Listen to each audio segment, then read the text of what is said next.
Alright, welcome back to SouFLoTV. Again, everybody, it is your host with the most. When I do these stories, people, just a little heads up, I don't do these stories to be the first person that reported the story. Matter of fact, there's no time limit on this story. So for the people who attack the comment section saying, "A old video this SouFlo," I guarantee you, to the parents left behind of this young man, this news, this story will never grow old. Okay? Now, shout out to the Observer. Laverne Edwards Sr. only had one question for the perpetrators who entered his yard and gunned down his son in Hermitage, St. Andrew in the early morning hours. Why you kill my son? Why me never carry my son go to work with me this morning? The father was too distraught to first speak with the media. He just moaned. Prior to him speaking with the Jamaica Observer, his aunt, Jerome Vidal, told reporters that minutes after 10 a.m., her 18-year-old grandnephew, Laverne Edwards Jr., told her that his father had just slapped him earlier in the morning because he had told his father that he was not going to work with him today. Now, if you're wondering how come the father named Laverne and the auntie named Jerome, I was wondering the same thing too. Anyhow, that's not a part of the story. So, minutes later, after telling her that he was killed, that information deepened his father's sorrows. You can imagine that? Can you imagine as a father, right? You're trying to raise your son, teach him all the right things, and you said, okay, school is out now, placed under quarantine and all these things, but I still go work, so here what? You're not going to sit around the house all day. You are going to be coming out to work with me as well. This will teach you skills and at the same time teach you how to earn a living on these things, right? And the youth go Monday, Tuesday, Wednesday, Thursday, and when Friday come, him say, "Me no go today, no daddy, I'm tired of this. I take today off." And Jamaican parents stay already, you don't have a choice. You come in, because this is what I have planned for you, right? Under my roof, you do as I say. Him say, "I'm not going." And daddy shot him a box. That was the last interaction with your child. A lot of the times I say this to people that life is so precious, man. I really wake up every day trying not to get into a mind frame where I'm taking anything for granted. I just want to be happy. And I just want to be happy 24/7, 365, and I just want to sidestep, deal with, get over, get past all dramatic events and just carry on with being happy. Could you imagine this being the last interaction with your child? You rough him up and shot him a box, and little after that, he's dead. So that information right there deepened the father's sorrows. All this time, the father of four was kept busy answering calls on his cell phone from several individuals who are curious to confirm the news about his son's murder. So here he was sitting there puffing on a cigarette, and the father of four said, "They killed my son. Me come see my son lay down on his face in my driveway." When the call subsided, the grieving father, who was nailing pieces of board to a construction site off Hope Road, when he was told that his son had been murdered, he got up off the bench inside the yard and walked towards the police yellow tape used to cordon off the area as investigators processed the scene. He returned a short time after. Why? Why? "But me I go dead for my son. Me I go dead for my son Junior, he told the Observer, adding that his son had begun working with him on the construction site since last year. Them kill my son. Them kill my son to, and he caused some bomber clot. Them kill my son to bomber clot. Rowan, them kill my son. He told one of his colleagues. Baba dead. So what me can do about that? Start kill people for that? The father questioned. Alright then, me stop working, brother. It don't make no sense. My son, my life done. A man kill my son, brother. My life done. Me no have no sense again. Them kill me first picnic, Baba. He continued. Me no involved in a violence. Why you kill my son? He asked again, before pouring what appeared to be rum from a Ray and Nephew bottle and a beverage from a tin bottle into a plastic cup. It did not take a second for him to gulp down the mixture. Why me never carry him go work with me this morning? Them shoot him, kill him, right on my gate. Where you kill Baba for? Baba shoot after you? Why you kill Baba? You ever see the man shoot after you? You ever see the man with a gun? Why you kill my son? He shouted again. From a man like Baba, him will kill anything. From a man kill Baba, the man that will kill anything. Innocent child, he lamented. When the observer visited the community, Vidal told reporters that she saw Edwards Jr. moments before he was killed. I was by my sister. Me, my sister, my daughter, my niece, and her little baby boy. He is 2 years old. And we're there. And we asked him why he didn't go to work with his father this morning. And him say, "True, me no go work this morning. My father lick me." And him show me him hand. And me say, "You should have still jump in the car and go work with him." Him say, Alright, auntie. Tomorrow, me go work with him. My sister cooked some food and thing, gave him some garbage for carry out, and by the time him carry out the garbage and come back in, and she said, "Tongy," that's his nickname, the nickname for Edwards Jr., alias. "Tongy, take them vegetable there and go put it in your father's fridge." He took the vegetables and him got through the door. It's not even far. About 3 steps from the father doorway. And by the time I just beer shot we hear. When me hear the shot, me know say in the yard. Right on the doorway. So me just lie down with the baby because me never want the baby to go out. Vidal recounted. She said that when the explosion subsided, she began calling out to her niece, who was next door. However, the woman said that the niece did not reply. Little after, me hear her start cry out. I saw me run out and see him at the gate, she said, adding that her nephew, who would have been 19 years old on February 1st of 2020, was not involved in any wrongdoings, according to her. According to her, he could not even hurt a fly.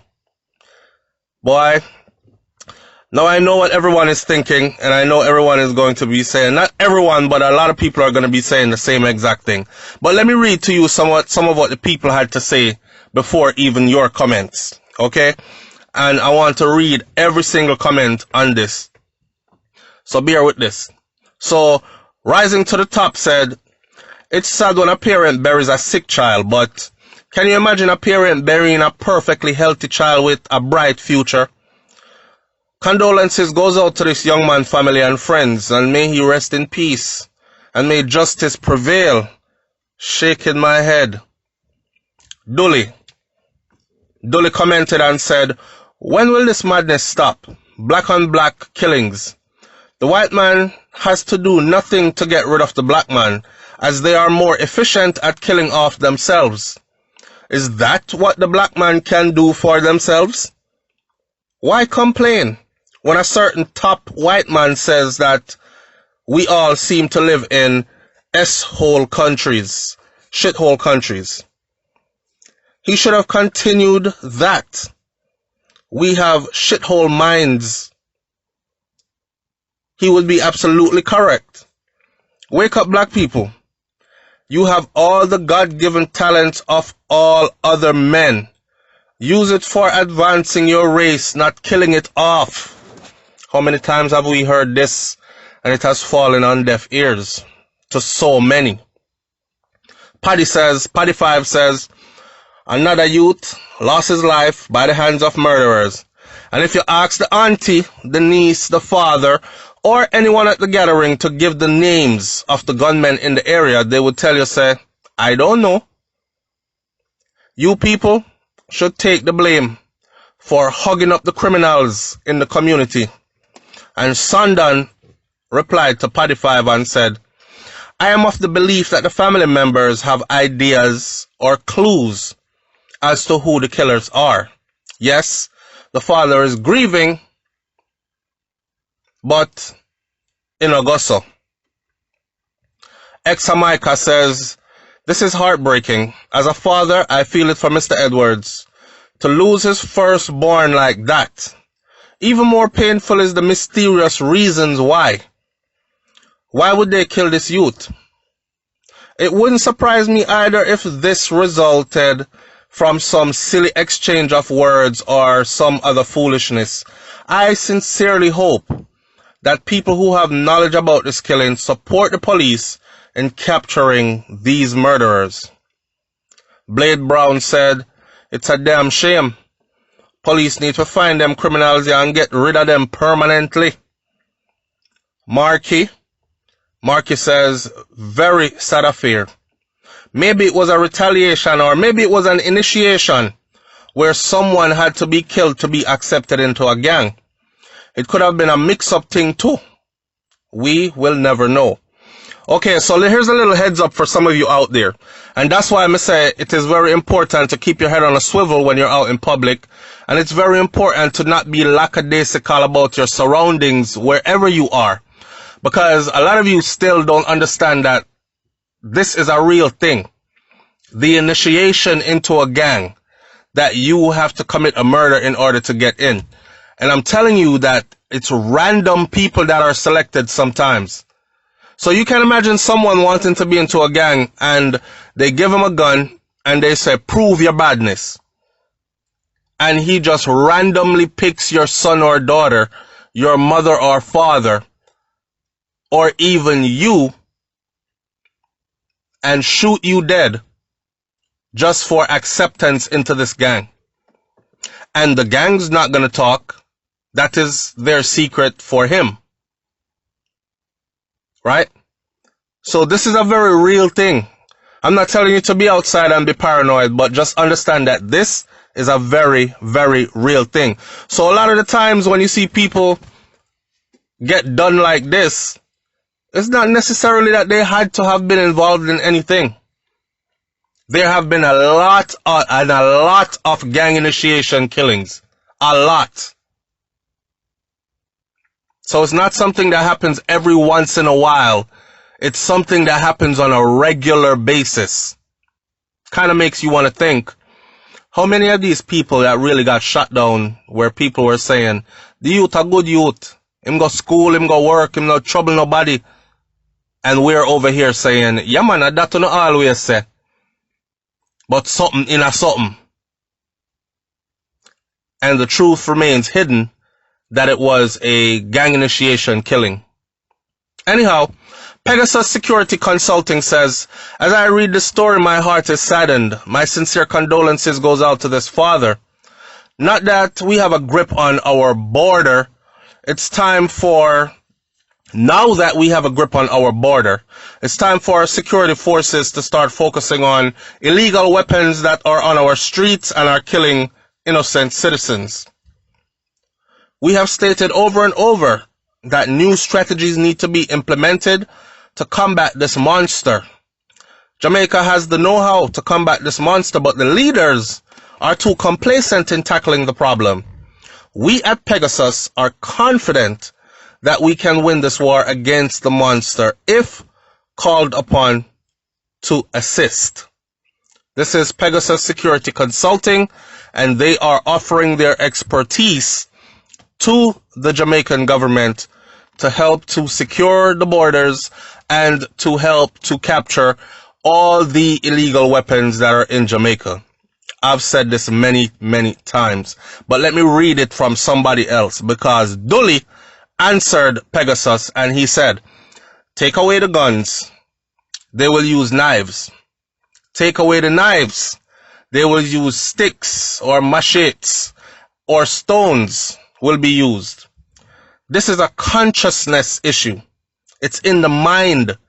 If the murderous mind remains the same, the murderous madness will continue with or without guns.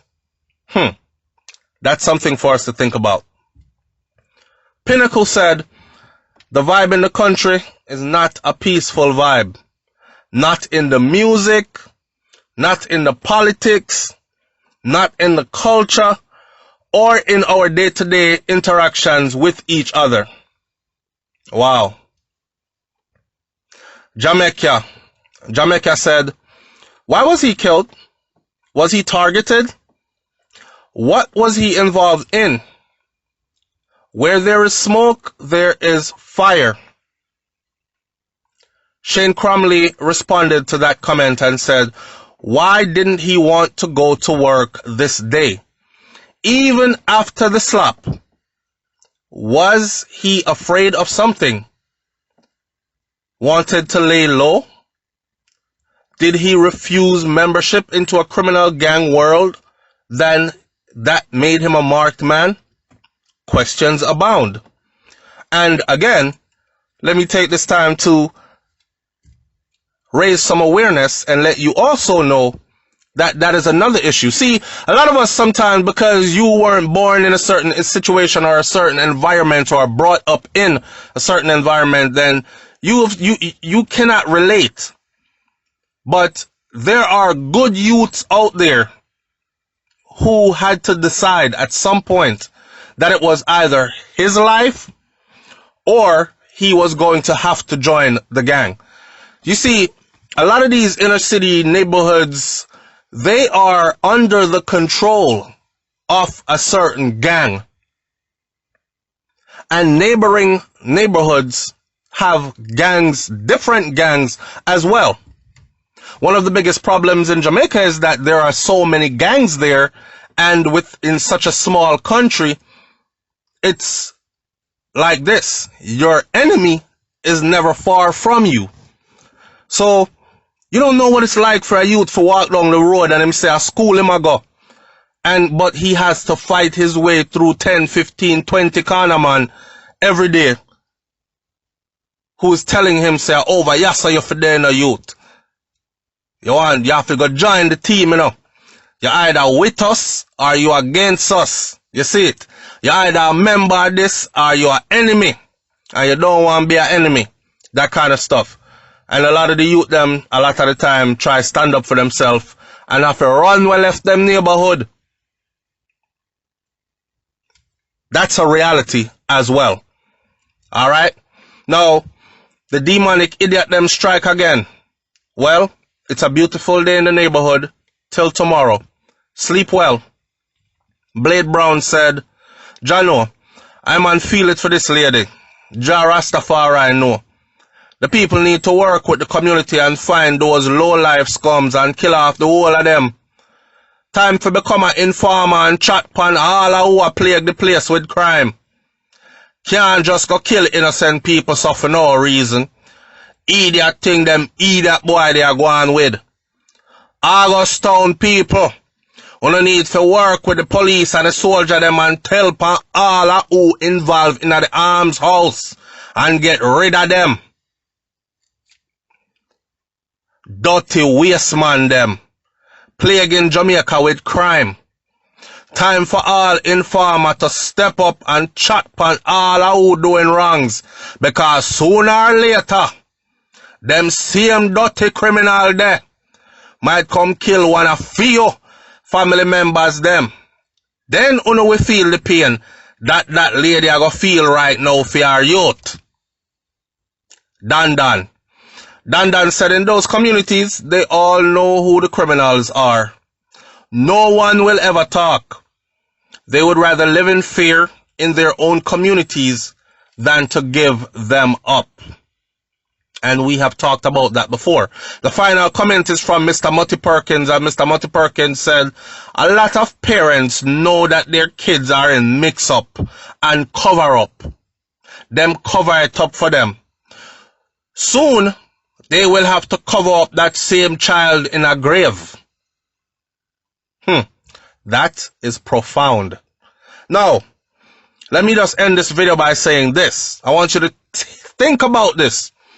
These videos we use these by examples, for examples, but we do these for social awareness, people, right? And also to put our minds together and come up with solutions to better ourselves as a people. Because right now this don't look good power and this is nothing new. Another mom is gonna have to go ball. Another dad is gonna have to lose a child.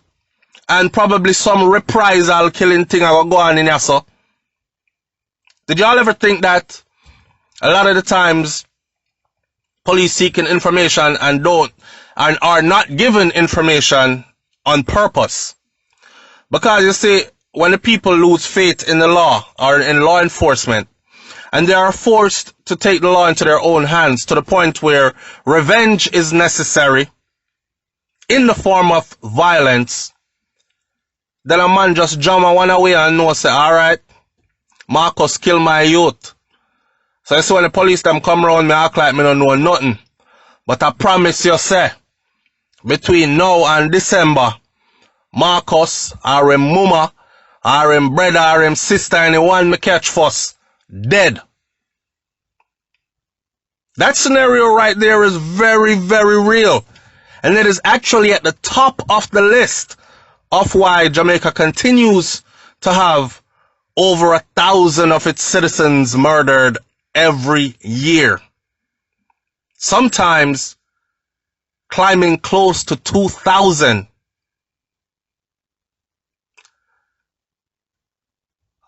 In those communities, they all know who the criminals are. No one will ever talk. They would rather live in fear in their own communities than give them up. This is not solely the people's responsibility. This is a cycle of issues that has brought this to be this way. Normal people who feel secured and have faith in those who have been entrusted to protect them, they talk up. They're not afraid to call 119 or 911. They're not afraid to say what they saw or what they're suspectful of going on in the neighborhood because they want to keep their environment peaceful. But when people are afraid, and only afraid because they know that those who are supposed to protect them will more than likely not be able to protect them, then the people them go back to the old saying what we have in Jamaica, we say, walk and live. Talk and you know the rest. Leave your comments in the comment section below. My condolences goes out to this family. I have been blessed to have 4 boys, and may I tell you, any one of them may lose in my lifetime, especially now that they're so young. I'm lost for words. May I leave this right there, so I'm out. Peace.